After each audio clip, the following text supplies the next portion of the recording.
Jelang Pilkada 2024 di Kabupaten Pidijaya, hanya 2 paslon yang melakukan pendaftaran di Komisi Independen Pemilihan atau KIP Pidijaya. Sejak dibukanya pendaftaran dari tanggal 27 Agustus hingga 29 Agustus 2024 lalu. Beginilah suasana di kantor Komisi Independen Pemilihan KIP Kabupaten Pidijaya saat kedua pasangan bakal calon bupati dan wakil bupati melakukan pendaftaran langsung. Di mana pada hari pertama pembukaan pendaftaran Komisi Independen Pemilihan menerima pasangan Said Mulyadi dan Saiful Anwar atau Safar yang mendaftar pada Selasa 27 Agustus 2024. Paslon Said Mulyadi Saiful Anwar atau Safar melakukan pendaftaran di kantor Komisi Independen Pemilihan setempat dengan di antara ratusan pendukungnya, relawan, simpatisan, dan partai pendukung.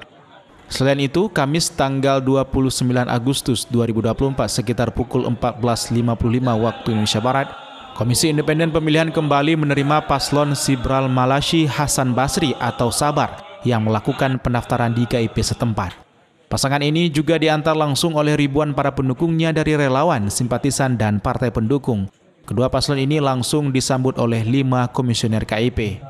Para paslon diberikan arahan dan pengalungan bunga oleh Ketua KIP di depan kantor KIP. Kemudian para pasangan diarahkan untuk menuju ke ruang pendaftaran di lantai 2 kantor KIP. Sementara itu, Ketua KIP Pidijaya Iskandar menyebutkan dari dibukanya pendaftaran hingga berakhir pada Kamis tanggal 29 Agustus 2024 kemarin, hanya 2 paslon yang melakukan pendaftaran di Komisi Independen Pemilihan setempat. Terkait dengan pendaftaran bahwa hari ini merupakan hari terakhir tanggal 29 Agustus dan informasinya hari ini ada 1 pasangan calon yang akan mendaftarkan diri pada jam 15 sore nanti, dan tadi siang menunggu kedatangan dari pasangan calon tersebut.